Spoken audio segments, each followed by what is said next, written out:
Is Spirittea worth our time? We're about to find out. Welcome, everyone, to episode 195 of 1 Hour, 1 Decision, 1H1D. I am Chris. And I am Tom. And we take 60 minutes and play a random game on Xbox Game Pass and decide, well, Tom, can you get your spirits lifted with tea? I do every day. Oh, that answers that question. So that's the end of the episode. No, but we are going to be talking about Spirittea, developed by Cheesemaster Games.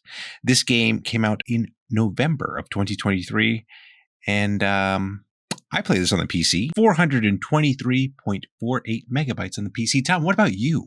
Quite a bit larger on the Series S, but still not a gigabyte. 727.57 megabytes. Ooh, okay. Tiny game. But we'll talk about the stuff that we can do in the game. But what kind of game is this? I wrote 2D pixel art RPG based on the first few minutes of playing it. Fair enough. Because I thought I knew what it was, but I think you may have a different answer. Yeah, I wrote down retro, cozy bathhouse management simulator. Yeah, it's definitely more management sim than RPG. Yeah. Yeah, it was definitely giving me vibes, although, again, I have never really played those games. Stardew Valley, which I guess was inspired by Harvest Moon, and then there's the Animal Crossings of the lore of yore and all that stuff. So, yeah. What's that game loop? Well, this I nailed. Okay. Walk around and chat with villagers to complete missions and advance the plot. Okay. I just put make spirits happy in your bathhouse. Yeah, I guess eventually you do that. This is true, and we'll get into that just a little bit later. But before we get into that, let's get into what we liked about this game. Tom, what'd you like? Well, I played in the morning, and I was drinking tea while playing a game about making and drinking tea. Look at that. Although, yes, there's tea. Tea is involved in this game to a point, but you're not actually making tea, are you? No, one of the other villagers makes the tea. Right. And then you just brew it. Indeed. So what I guess happens in the game, the plot is you are this, you kind of customize your character. You give it a name. You give your person a name. You give the town a name. And you're from the big city. You come to this town, and I guess you're trying to make it as a writer, and you're trying to get inspired by the countryside and stuff like that. There's a lot of like backstory involved with this game, which I was like oddly surprised about. You meet some of the villagers, and then you have some tea, and the tea reveals the spirits that live in this village. Yeah, I think it may just be drugs. Yeah, but I mean, that's true. There's definitely some sort of hallucinogenics in the strands of tea that they're handing out over there. Everyone seems to be laughing like ho ho, and I was like, okay, it's a little odd. Everyone seems a little odd here, and I just, you do see some weird stuff before you drink the tea. Like, for example, someone gives you as a welcoming gift, like a nice little item to eat, a rice ball of some sort, and the rice ball just gets consumed in front of you by no one. You come to find out there is a spirit there. Anyway, you get all through that, and bada bing, bada boom, you are now managing a bathhouse for spirits. And I mean, look, I thought the writing in this game was pretty good. I thought it was pretty funny. I thought it was a pretty funny game, very lighthearted, and like everyone seemed to have their own voice, so to speak, even though there's no voice acting, which we'll also get into. But yeah, I just thought it was just kind of a cute game overall. What are some things that you liked, Tom? Other than you drinking tea while you're playing the game. I enjoy how your black silhouette of a character becomes a colored sprite character as you customize the character. I thought that was pretty cool.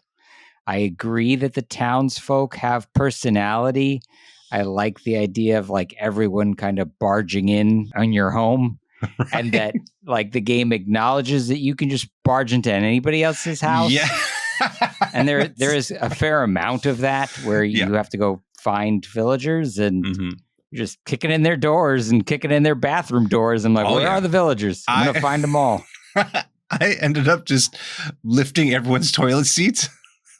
Just like, I was like, whatever, I'm here. They're not letting me do anything, so I'll just do that. So that was kind of enjoyable. So each of the characters has their own like art. So like there are these 2D little pixel art people, but like when you're talking to them, they have a much nicer pixel art portrait thing going on that's like pretty large for a game like this. Yeah, again, overall, I think they stuck with the retro feel of the game, the 2D art, pixel art, and stuff like that, and they do a pretty good job overall, just sticking to that theme. And this is a game that will probably age fairly well because of how it is, and it's a tiny game too. So I think just the whole concept is just so weird too, right?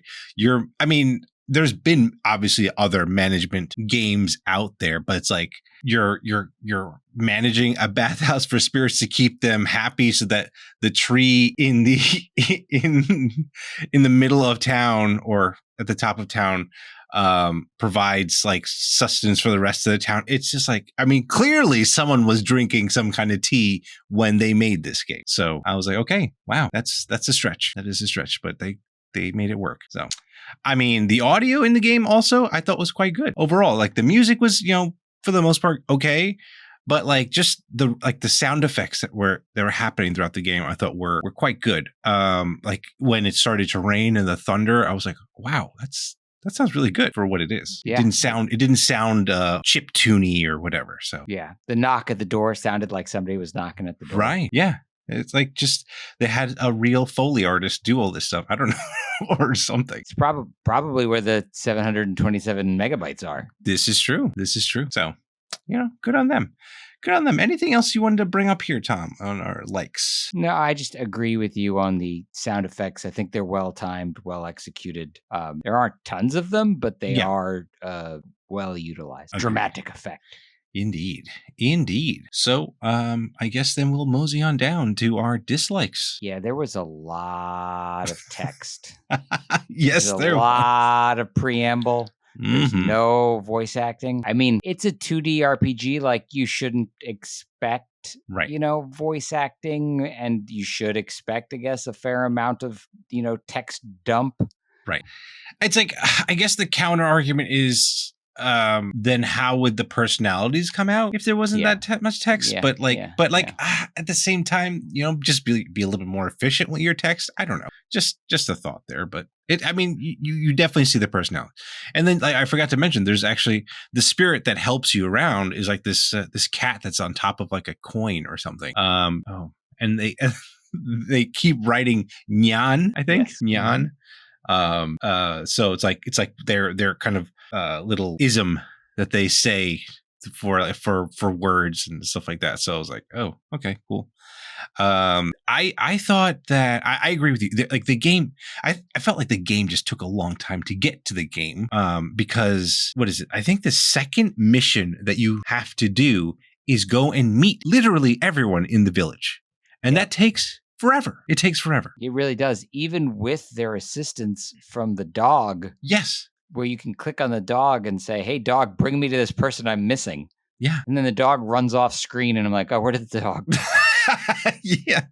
Well, poor Jan. The frustrating part also was when Jan would sometimes get stuck on particular paths and stuff like that. So that was frustrating because if you had to go into a building and the building had multiple floors, or the door that the person is in is closed, he just kind of flitters back and forth, and you're like, oh, what's going on? And like he just doesn't know what to do. And then when you open the door, he's still just going back and forth. It's like not actually going through the door. So it was a little annoying to see that. But what can you do? It's like you said, it's a smaller game. You're gonna have like these weird, quirky things that happen. But I thought it was just a little frustrating. Maybe the idea was to just so you're familiar with the whole town to just go, but there was like 27 people you had to go and meet. It was crazy. It took so long, and especially since you're just like, I don't know where I'm going. So, I even with Jan, Jan just freaked out. Jan the dog just freaked out around me. So it was a shame. What else do you got here in terms of dislikes? There are tons of pointless objects.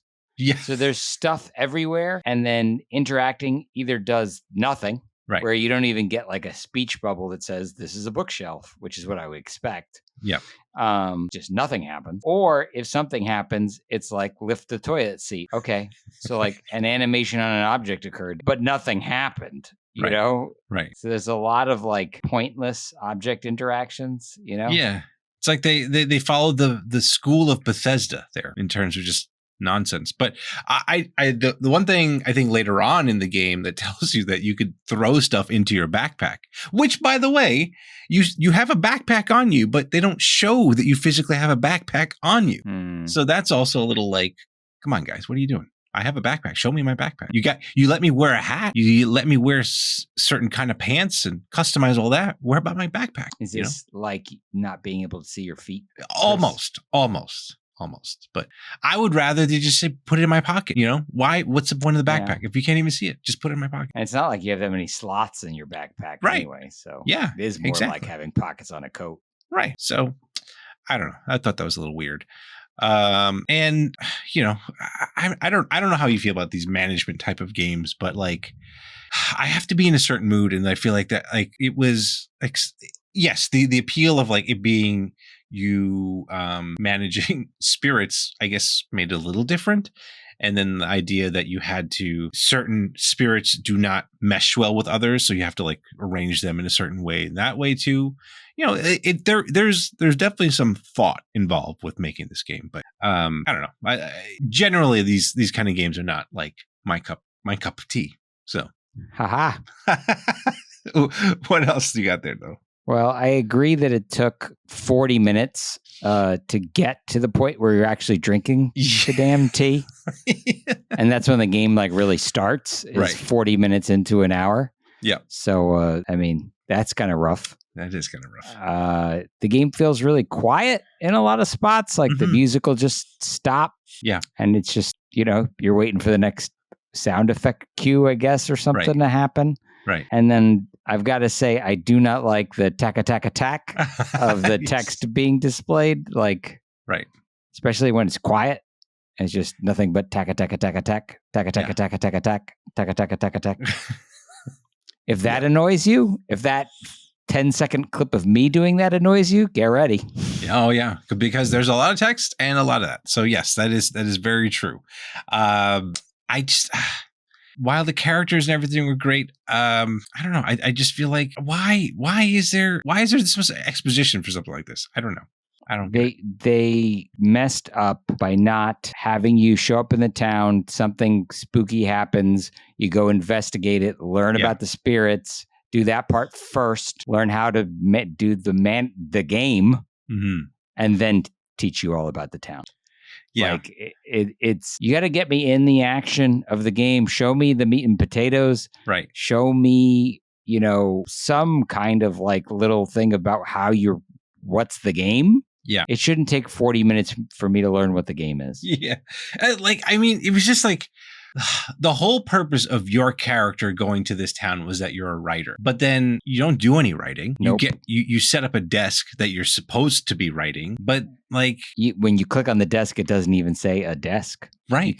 It doesn't do anything. You can't sit down on it. You can't do anything. Like I was like, why even do that? Like, I think the way that you started, it just made a ton more sense. Like you could be an investigative journalist.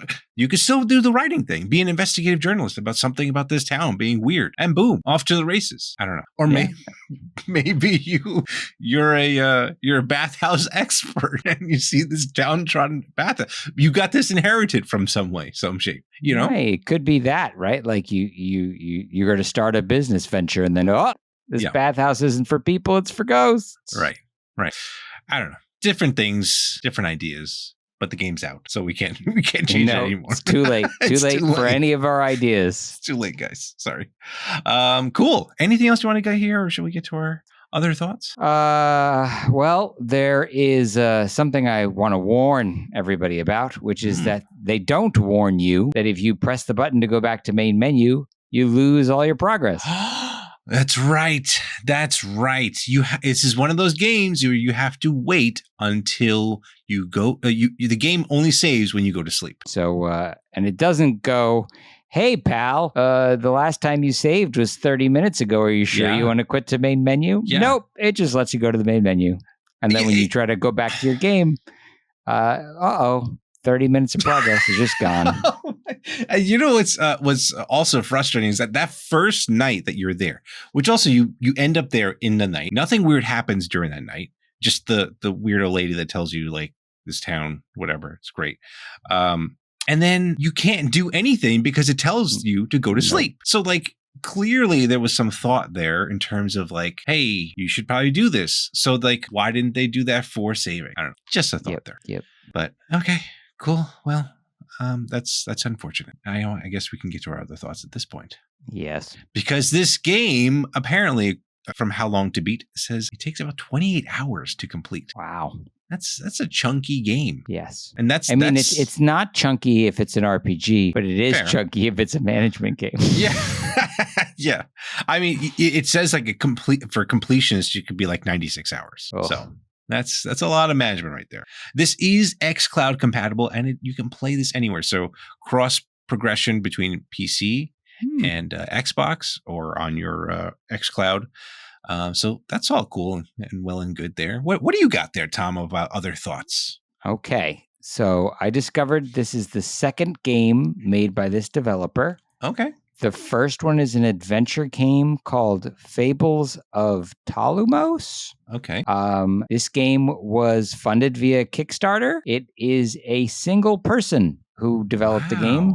The person's name is Dan Beckerton. And Dan was inspired by Stardew Valley.